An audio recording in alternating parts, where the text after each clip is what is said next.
Welcome back. We have another amazing episode. This one I'm very excited about. I think I woke up just a few days ago. I'm like, we have to do this. Yes. And I want to explore the orgasm gap, what it is, why it's so popular, why everybody's talking about it. Frankly, I'm sick and tired of hearing people saying there's no solution for it, but that's the thing. We'll get into that a little bit. But there is a solution, isn't there? Yes. Well, I mean, that's the reason why I'm sick and tired of it, is because not only have we seen this with client after client after client over many years, we're talking beyond the hundreds, beyond any other study that's been out there, but we've also done a study of 111 people where the orgasm gap disappeared. So it has a solution. There is a solution. There is a solution. So we're just tired. Easy. We want to talk about it because we're tired of hearing that there's still no solution and it's still this horrible thing. I mean, it's in all the newspapers. It's on everybody on Instagram. Every talking about podcast that talks about it. It's stated like a fact. It's a fact. Here's the orgasm gap, and it's unsolvable. It's never been solved, and maybe it will never be solved. And the truth is, there is a gap. Yeah. But the issue with it is that they're saying that it's not solved. That's the thing that we take issue with because we actually have solved it. So that's what this episode's going to be all about. And if I were to go into also some like kind of second, third, and fourth reasons of why I find that irritating is because in this, it's also sort of weaponized a bit. Tell me more. What I mean by that is that a lot of times they're going to vilify this or take this as a reason to vilify then heterosexual relationships. Yes, we hear that a lot. Like it's the heteronormative penis to vagina. That's the problem. It's the fault. The women are not satisfied. They're not, being able to come to orgasm. The man can come every time, but the woman, she can't. You hear this a lot, and I don't like it because the majority of the planet is going to be doing that. Yes, and I mean, for me, it's not even a matter of I don't like it. It's just, it's inaccurate. Mm-hmm. The problem isn't a heterosexual, and let's frankly put it out there, a heterosexual toxic masculinity problem, which is what they're promoting this as. It is a penetration problem. It's a penetration education problem. Yes, because people are working against our own body mechanics, exactly. The way we go about penetration. Yeah, and that's why I'm so excited about this episode. And I'm excited to, I guess we'll get into like the problems of why it's there. Well, let's go into, to give a little structure, let's go into like what it is first of all. Okay. And before we move on to that though, I just want to say that the reason why we realize that this isn't just a heterosexual problem, but a penetration problem is because we have clients that are lesbian. We have clients that are gay, men to men. We have clients that are bisexual. We have clients that are of all age ranges, heterosexual, etc. Any orientation. And where the problem comes up with is penetration. Mm-hmm. And people are wanting to do it. This isn't just toxic men that want to do penetration. I have to say, when we were doing the study to get the IRB approval for the study, they didn't approve it initially. They're like, penetration is very heteronormative. I'm like, excuse me? Do you not understand gay sex? I mean... We had people on the team who were like... who are gay. I'm gay and this is what I do. I mean... Yes. So anyways, that got fixed very quickly. But I also just noticed that there's too much of that focus. And so today I want to bring it back to bodies that enjoy penetration, whether they're penetrating or being penetrated, and whether it's mouth, whether it's a vagina or an anus, whatever it might be, an armpit, penetration, having the joy of it, the curiosity of it, but all the things that actually, the obstacles of it that are in the way of people having a really great time with the act of penetration. Exactly, which then brings up the other point is not only do they use this to vilify heteronormative relationships, as if it's just them. They use it to vilify heteronormative relationships. They use the study to also vilify penetration itself. And then they also use it to come up with the solution, which, by the way, is to promote products, which takes us further away from our body. And I love products. I love tools and different things. But it's like with a mobile phone.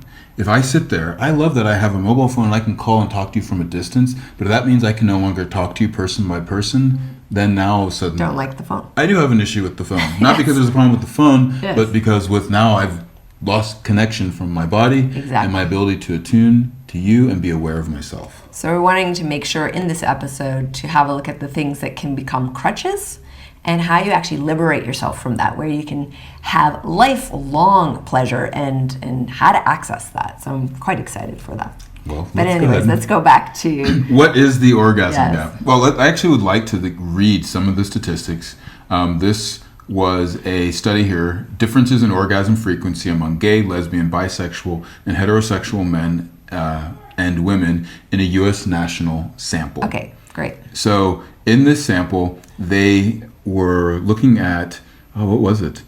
It says like 52,000 people. And then they break down who identify different ways. But this is an interesting thing. So the percentages here of those who orgasm from a sexual encounter, and it's 95% of heterosexual men have an orgasm. Then beneath that is 89% of gay men, 88% of bisexual men, 86% of lesbian women, and then it drops drastically. 66% of bisexual women, and then lastly of all, 65% of heterosexual women.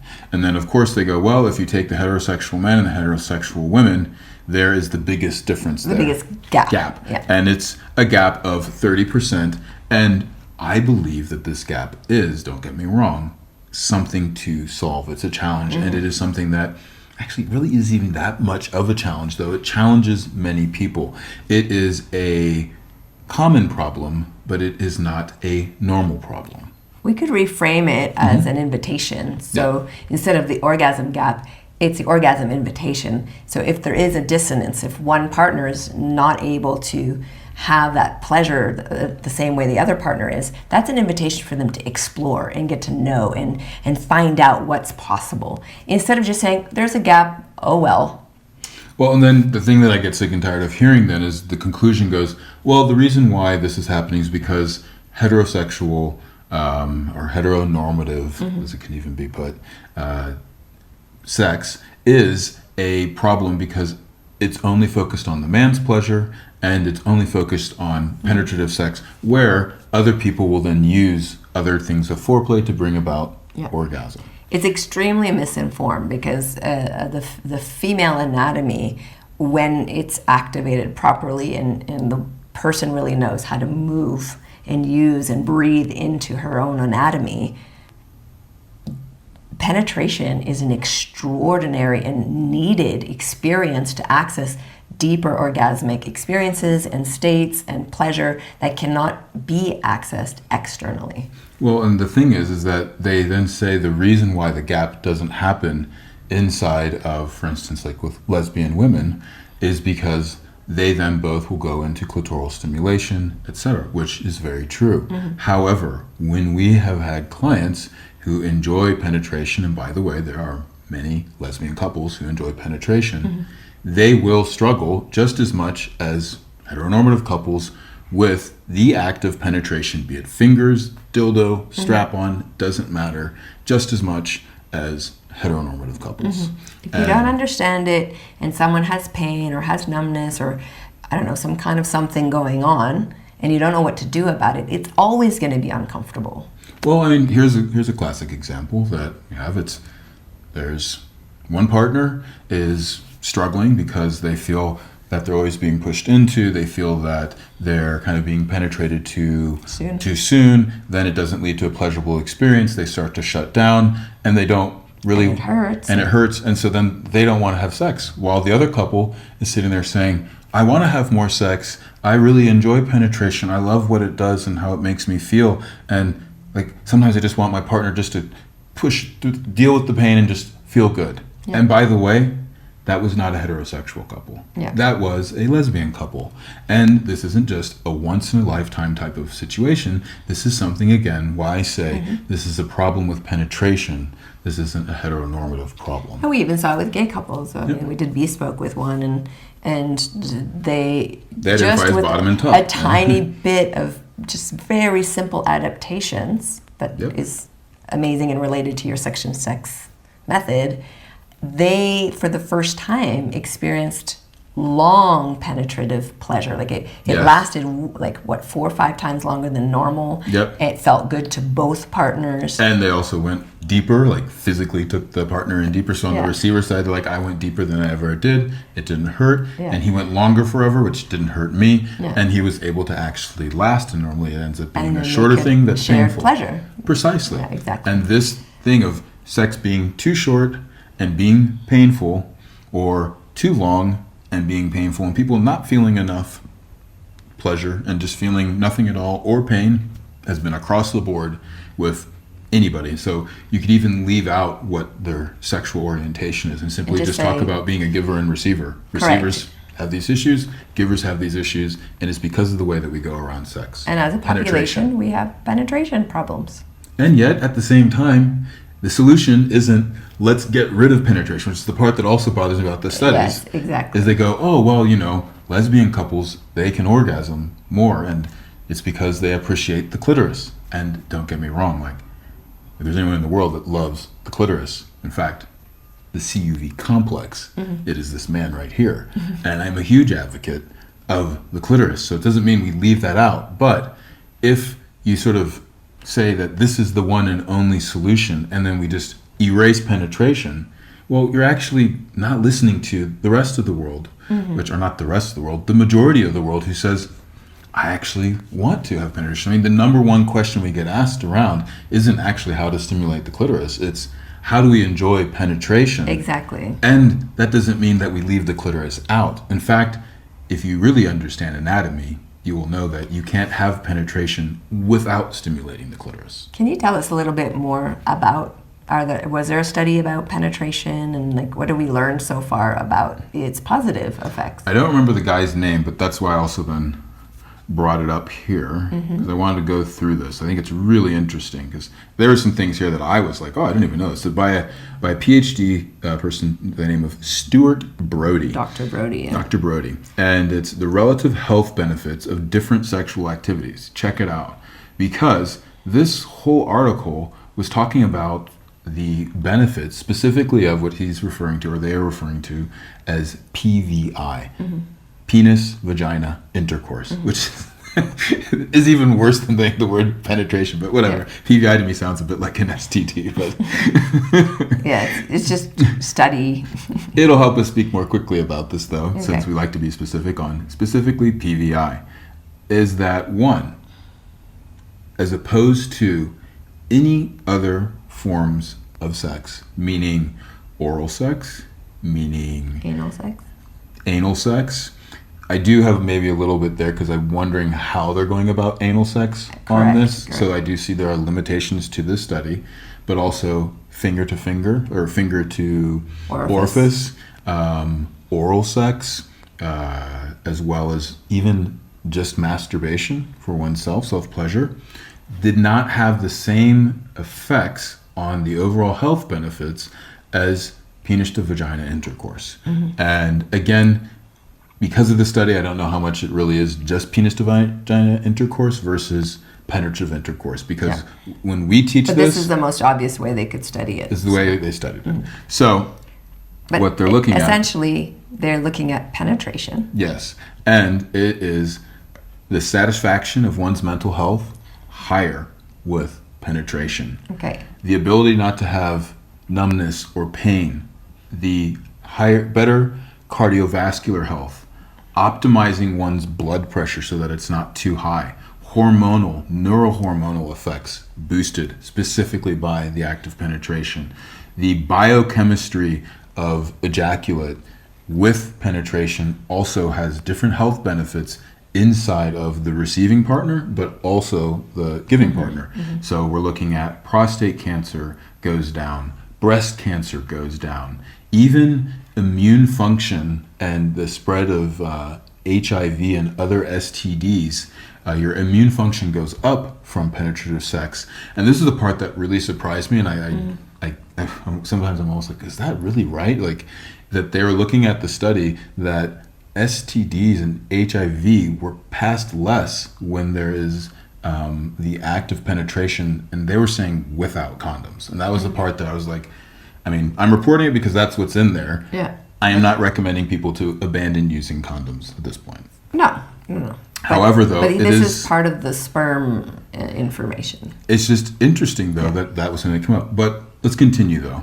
Life expectancy goes up. And so there's just a myriad of benefits that come from penetrative sex. And you know what? These are the statistics. I don't think we need the statistics even. You can just ask couples and people, like, as humans, in general, we like putting things inside of other things. Well, I'm going to guess that one of the health benefits is because with penetration of the pelvic region, whether it's anal or vaginal, is you're accessing the deeper nerves, the pelvic nerve, the hypogastric nerve, the vagus nerve, which you don't access directly from the external. True. genital. But like even let's say, because it's saying the use of dildos, you could do that. I think there's also something as well, like when we line our bodies up, Yes. the amount of body contact and intimacy that is created from bodies being that much in contact. Well, I think that would then have oxytocin and have like more neural regulation of the nervous system, because you're not by yourself with the computer, you're with another human. So we as mammalian beings need other mammals to regulate ourselves. So why not do it through the act of pleasure? Exactly. And two, and I mean, I'm like a biomechanics nerd. It's just how I orient. It's one of my areas of genius.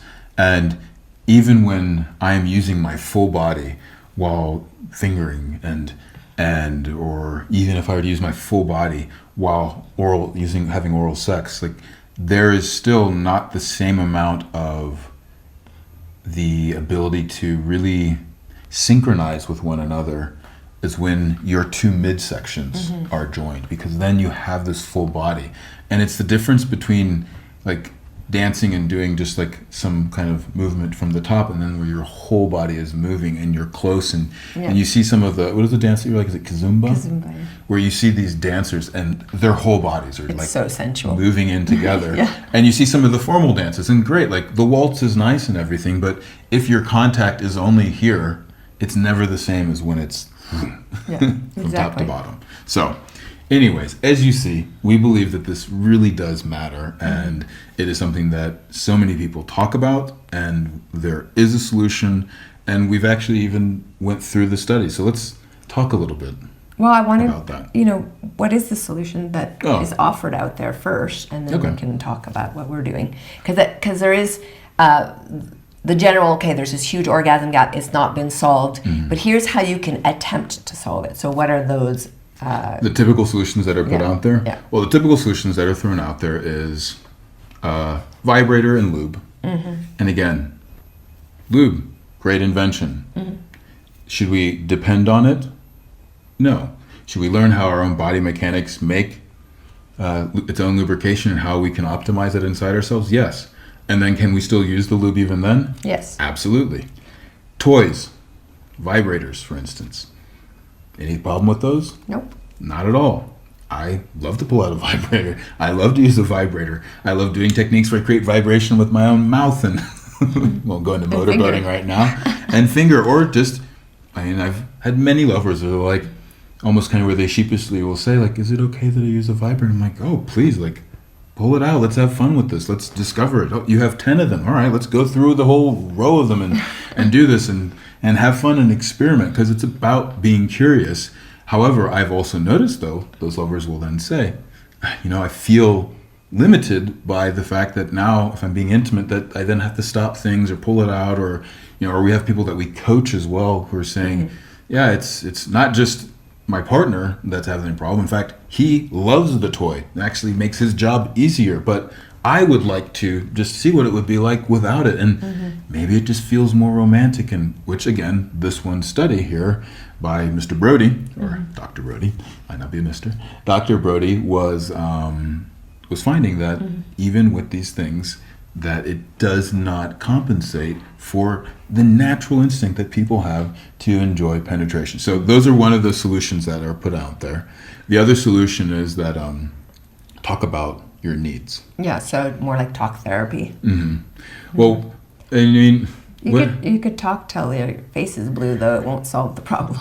Yes, exactly. And if you don't know what a solution is, or even if you have never really received a proper, not sexual reproduction education, but a sexual pleasure education, and learning how the whole body works as a system, which is the solution that we'll be getting into, is that you then will then say, well, actually, this is how I do it. And in fact, what happens is that the thing that we become dependent on, and or rather even frustrated with, is if we talk about it, the only thing that we say, no, that has to be done exactly this way, and I can only come this direction. Which we can discuss more in the second half, but I find that when I start mentalizing a problem that actually requires a physical solution, yes.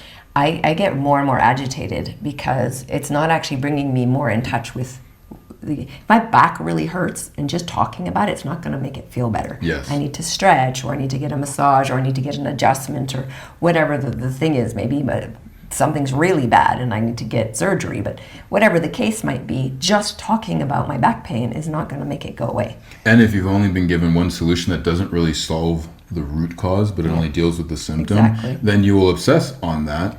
Like my posture, for example. Precisely. Yeah. And so you're like, oh no, it has to always be pushed in and held for 3 seconds right here, and that's how you resolve the back pain. It's like, well, that actually resolves the symptom, but if you understand the whole structure and you go, well, you know what, it's your posture, but the reason why you have the posture problem is because one of your shoes is shorter than the other one, and so you're walking always this way and you aren't working with your own body mechanics, then you're always going to have that, and so then you'll never find the actual deeper solution that allows for that true deep connection there.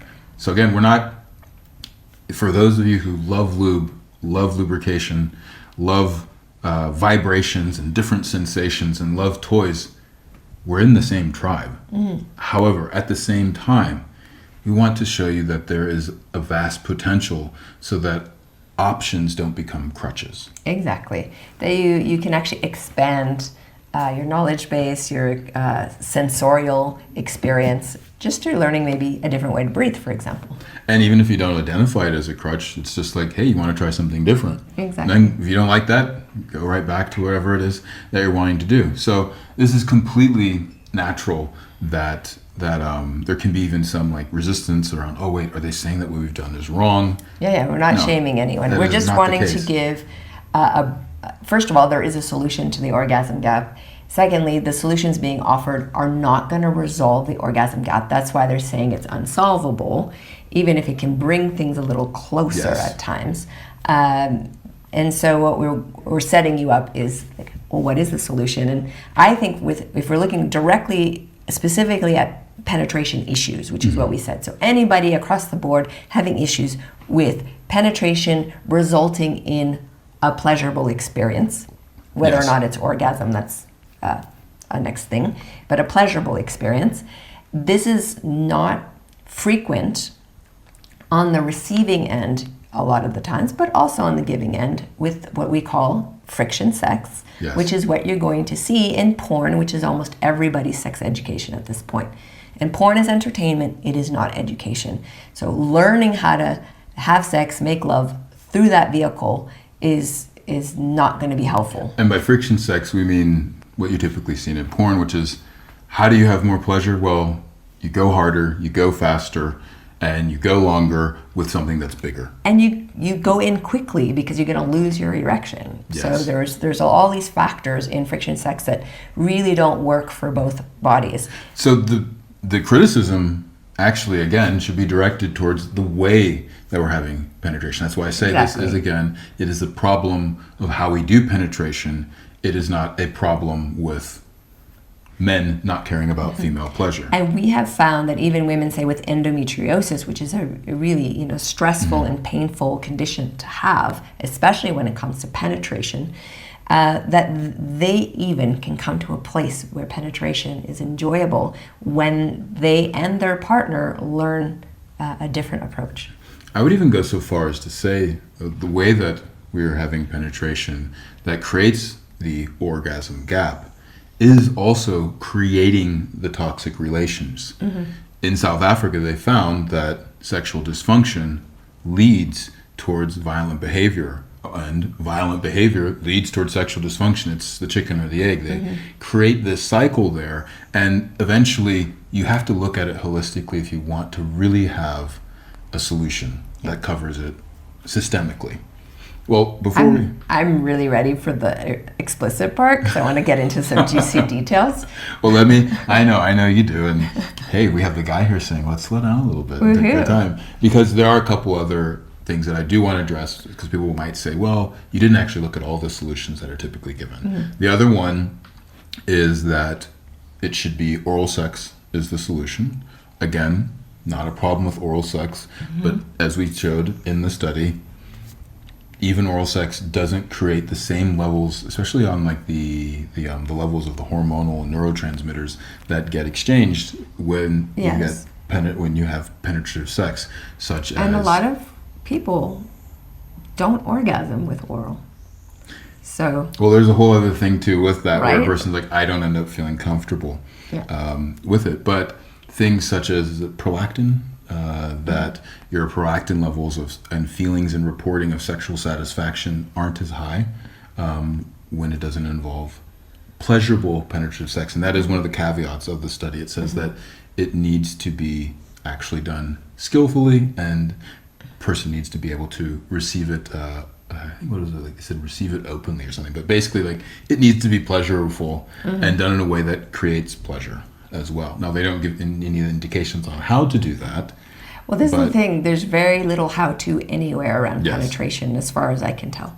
Which is, again, why we made the study on it. And that was why then the study actually got accepted, because we said, this is the problem. Yes. And we could have another protocol that's on foreplay. In fact, we have plenty of them. We're going to be teaching a class soon now, granted, depending on when you watch this, that will probably already have been made, or it'll be live. But this understanding sex as a system creates change on penetration, oral sex, the way you use manual stimulation, and even how you understand the energetics between two people's bodies. Now, the thing that they suggest is turn taking. Okay. And I just want to bring this up because there's this myth. Is that part of the sensate therapy? No, this is just kind of like the general idea that the only way that partners are going to, and specifically heterosexual partners are going to enjoy a sexual experience, is that they have turn taking. It's Monday, so it's my turn to come, and it's Tuesday, it's your turn to come. Well, maybe it's not even separated day by day. That you'd be surprised. I've definitely heard extreme versions of that. Yeah. And again, it can be very fun to do that, where like, hey, today I'm just going to focus only on your pleasure, or today, but that does not mean though that it's impossible for the two to have it together. And it also isn't this ideal of, only once when the stars align are couples able to have an orgasm together in penetration, and we're going to romanticize this. Yes. Which, yes, it's a really great thing, but this idea of turn taking is I will please you, you get your one, you please me, I get my one, and we're done. Yeah. Or what did you say, race and chase? I call it how it really ends up happening in my book, Optimal Sex, is I call it the race and chase. Because how that practically ends up happening is one person's like trying to race to have the orgasm, the other person's chasing after that. And it's like, who can go first? Because if I don't get it, then the other person's going to stop. And if they don't get it, then the other one. Or the other way is, even if you want to do it both for each other, you're like chasing two unsatisfied people who just are grasping at straws in that case. Because what ends up happening is that when orgasm becomes a natural effect of penetration done masterfully, and by masterfully I don't mean that you need to then take 12 years. Like literally, our bespoke clients, they get this in a day. Well, when we did the study, people sometimes were only doing one of the practices once. Exactly. And having huge results. I mean, 15 minutes bespoke coaching, practiced once, already have the orgasm gap disappears. Yeah. However, when we work with a client, maybe the first day or the second and the third day, all of a sudden they start going into different states of possibility that they're like, wow, I've been with my partner for 20 years. I have done and learned everything that was out there. But now that I have actually embraced what you were doing and become curious about it and learn to attune to my partner and become aware in these ways, now I start to have these experiences that used to be a once in a lifetime on the regular. Yeah, and because it revolutionizes the people's relationships. Well, the work is about allowing you, the viewer, the listener, you have an erotic intelligence. We're going to talk about that, I think, more on the explicit side. Yes. But you have an erotic intelligence. This helps you, what we're talking about, suction sex, I'm just going to name it, suction sex, helps you, invites you, brings you into a relation, maybe reignites that relation with that erotic intelligence. Well, before we jump into, because I really want to dive deep in the erotic intelligence, because this is going to be the key factor in the how, and we're going to go into that into the memberships part, we'll jump to in a second, is I'd love for you just to go through and like talk about what, or even just list out what were the things that came from the study when we combine both our methodologies, because it isn't just suction sex, it's also understanding the psychosexual being that is with you. And this is where your genius really came together and complemented with what I brought to that study. And so this was 111 different people. I think for the formalized study, was it like around 44 couples, something like that? I think it was 84 people. So 84 42. people, 42 couples. But did you?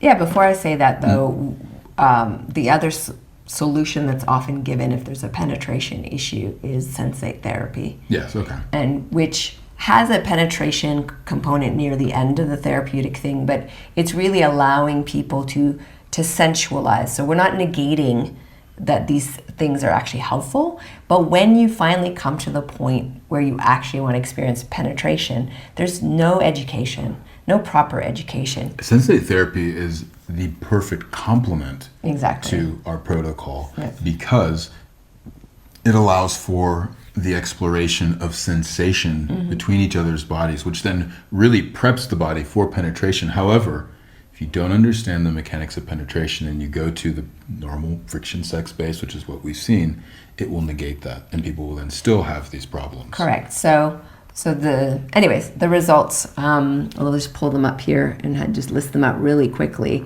And please keep in mind, this was a study. So people were not forced, but they had to do homework like on a weekly basis and report in. So it's not even as lovely as it could be if you're just more playful. Because it was over 8 weeks, and so they had to do a certain practice each week, and then they had to come and be in a live plus report. do life and kids and stress and everything. And so sometimes they only did the practice once. And even with that, there was this report of an increase in the sexual satisfaction, which is huge, right? We're already talking about like that's rarely happening. I mean, there's so many results. Let's just list them off quickly. Sexual satisfaction went up, sexual communication up, female sexual functioning up, attachment insecurity actually went down. So people felt more secure together. One of the love scales we used went up. Inclusion of other in self, so like really considering the other person, being more sensitive, went up. We had the frequency that people were having sex went up, but that could have just been because they had to do the homework. But that's cool. That's cool. Sexual duration, like the length of time they connected, went up. The penetration length, meaning the length of time they actually did penetrative sex, went up. Feeling like sex was a routine went down. Any feelings of sexual shame went down. Sexual confidence went way up. The intimacy scale that we designed, I'm just going to interject on this, went up, and it was because we had to make a new intimacy scale because we knew that some people, and we get this a lot with clients, they'll say, yeah, my sex life's a 9 or 10. And then if they then went through this, they'd say, oh, we're better than before, but so then how would you rate it? And then it would be off the scale. So we actually had to make a new scale specifically for the study that said, if you had 0 point being where you started at, did you get worse from it or did you go up? Correct, So with that scale in mind, not only did our scales all show going up from just the standard, 0 to 10, or I forget if it was it 7 or a 15 point scale? One of the two. It's getting a little nerdy now. Yeah, I don't want to be nerdy. Give this and jump into some juicy stuff. On this new scale that we had though, we also then showed that people that already were in an optimal relationship and thought everything was perfect went, wow, it's become even better. Exactly. So what else went up then? Sexual closeness before sex. So people felt actually closer before they were even sexual. Which means that they are then overall having a better, closer sexual life. And then the sexual closeness after sex also went up, which is really important because sometimes you're so disappointed or whatever's happened that you feel less connected. Which that creates a nice little loop, because if you enjoy it more after, then you're also more likely to want it more before. So those are the results that we had that are, I think, useful for this discussion today. And I would just love to switch over because I'm ready to really share some stories and get into more of, well, how do we do this? How do we, with the situation that we're in, decrease or even fully eliminate the orgasm gap in a penetrative sexual experience? And right before we do that, there's one last thing I want to say, is that even with friction sex and the way that things are, we're still looking at 65%, which is the lowest statistic, which are heterosexual women, are still reaching orgasm during penetration. Yes. Which means that even when the cards are stacked against the body mechanics, our bodies do find a way. So I just want to state that to say that, like, our bodies are incredible. So no matter where you are in this, just know that you have an amazing gift with you. And let's go ahead now and jump into the explicit side. Awesome. To join us for the complete and explicit version of the podcast, simply upgrade your membership and gain instant access.